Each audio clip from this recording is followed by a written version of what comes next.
It's my pleasure and privilege to invite you to this workshop on energy and environment. We were just waiting for our friend from China, Mr. Zing. He was with us last night. I presume he should be joining us any moment. We have a distinguished panel here with us. We have Mr. Bruno Lafont.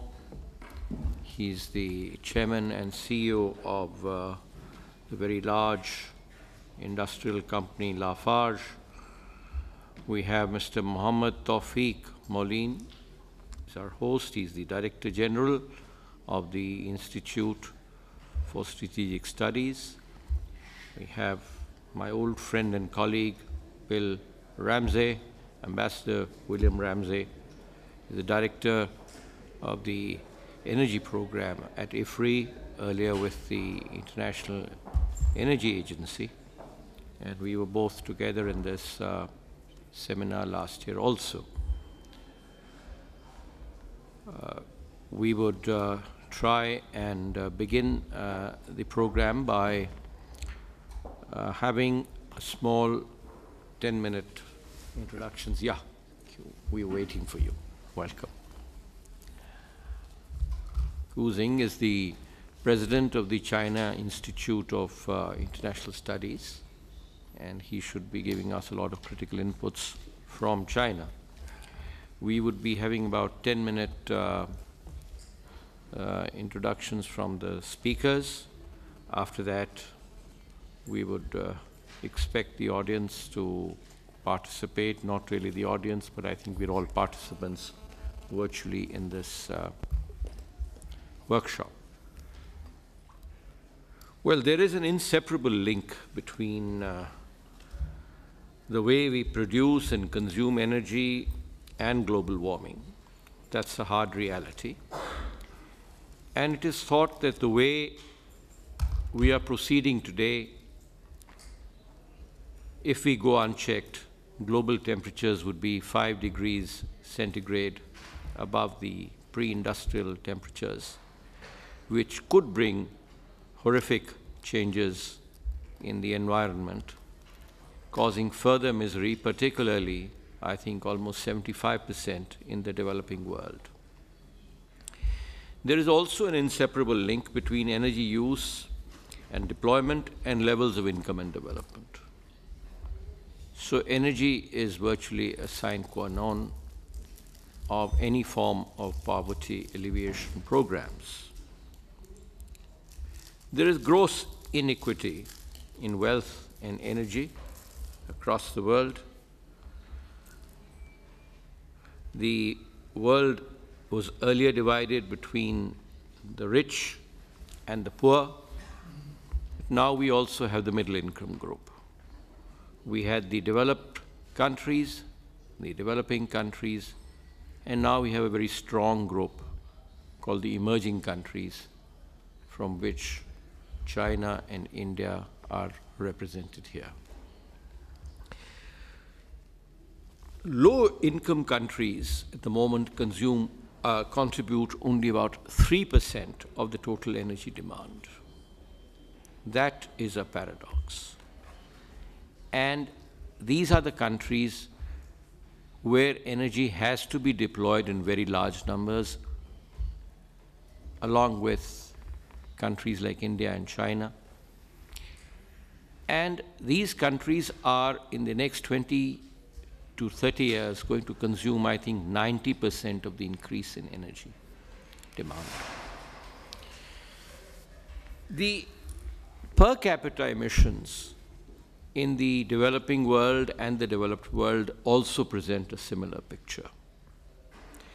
The per capita emissions in the most highly developed countries of the world are almost 8 times higher than the least developed world, and about 5 times higher than other developing countries.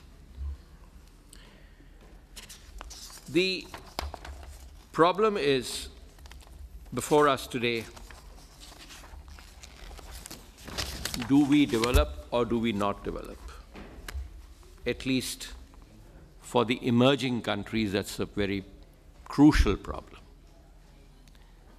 It is a considered consensus among what are now called the basic countries that we have to progress. These countries are not bound by any Kyoto obligations, and yet they're on the path of development and would not like to see that development is staggered in any way or is hindered in any way to their detriment. They would not like to be part of international obligations because by international treaties they're not supposed to be part of that. But quite sensibly and creditably, they have formed their national programs. China has declared a very clear program. So has India. We have a Prime Minister's Action Plan for Climate Change, in which two of the major national missions relate to solar power and for enhancement of energy efficiency. What are the problems that face this segment that we are talking about today, particularly the energy segment? We know that energy use is fossil fuel dependent. That is the way we have developed. But fossil fuels are finite, and that is the brightest side of the picture as far as the future of energy is concerned. That we cannot take fossil fuels for granted. We must move on another path of energy development.